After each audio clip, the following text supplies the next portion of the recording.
It is my great pleasure to welcome you to another interesting tutorial about YouTube tips. And today's tutorial, I'm going to simply show you on how to keep your subscription private list in YouTube. So let's find out. But before we dive into the tutorial, if you find the tutorial useful and you are very new to this channel, remember click on that subscribe, turn on the notification bell for more useful tutorial like this. So with that being said, let's get started. So the very first thing you want to do is to open up make sure you log into your YouTube account. Then having logged into your YouTube account, next thing you need to do is to come to the top right here, click on this particular private your profile icon right here. Then have a click on your profile icon. Next thing you need to do is to simply scroll down all the way down to settings right here. Click on settings. Let's go to take you right here. Next thing you need to do is to simply navigate to privacy. Then under the privacy right here, where you have subscription, make sure you turn on this particular button. So once you turn this particular button on, your subscription won't be visible to others unless you use features that make them public.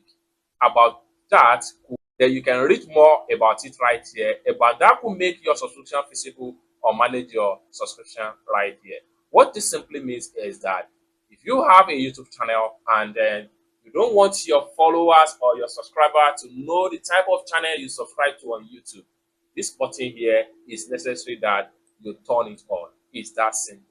So basically, this is how to keep your subscription list private in YouTube. I hope you really got value for this video. For more tutorial about best setting on YouTube, consider to subscribe. Thank you so much for watching, and I hope to see you in my next video. Bye for now.